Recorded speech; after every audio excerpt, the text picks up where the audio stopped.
pagkain o pinapasukan? Ito yung mga katanungan na medyo nahihirapan akong sagutin. No? Charot lang.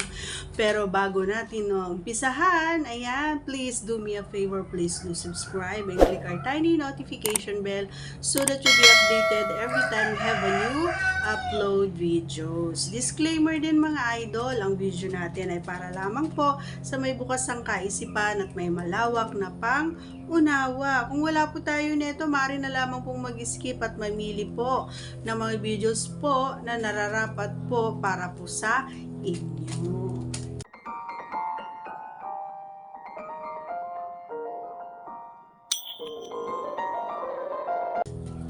Okay, sagutin na natin yung katanungan ni Idol. Ayan, isang malakasang shoutout muna kay Idol Virgo Jen.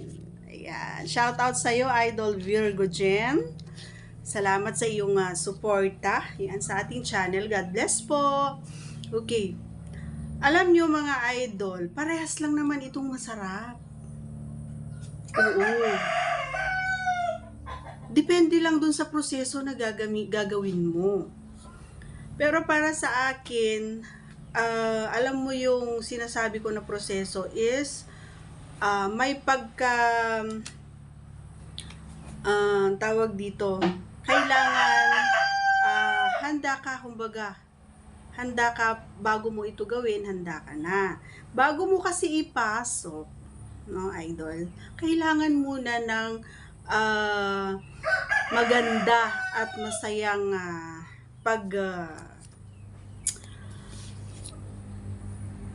adventure. Pag-adventure nyo parehas kayo, hindi pwede na isa lang yung mag-adventure. Mas masarap pag may kasamang mag-adventure.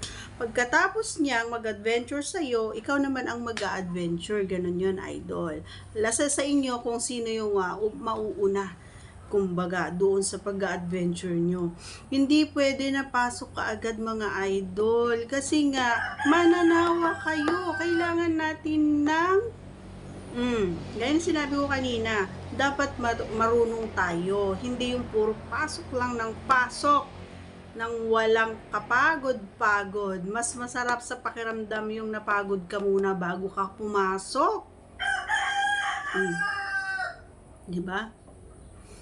Kaya dun sa katanungan mo, idol, parehas na masarap. Pero, ang sa akin kasi, mas gusto ko yung kinakain muna, kumain muna siya bago siya pumasok.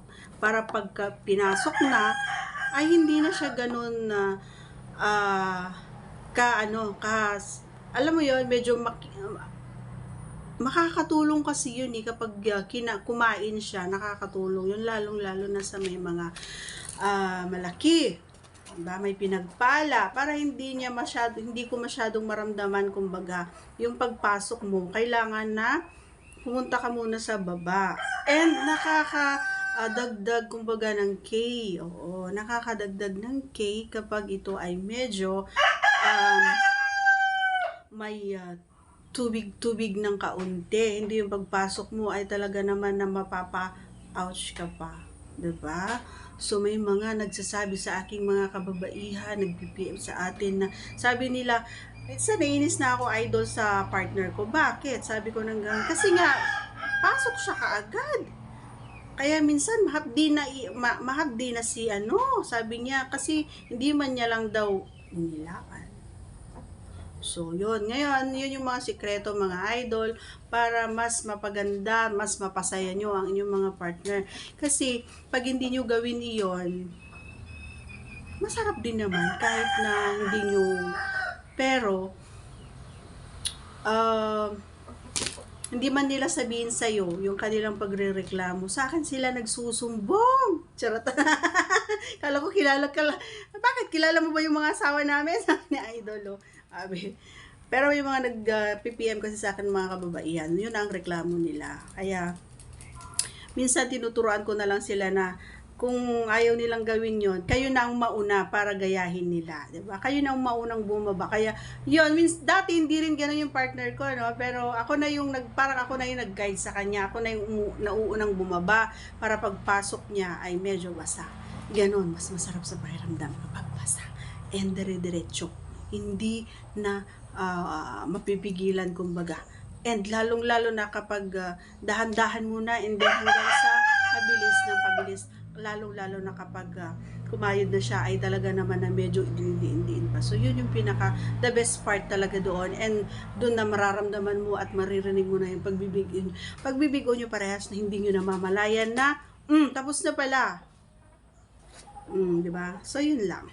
Parehas na masarap yun, idol. Ang importante, mas nauuna yung pagkain. Okay?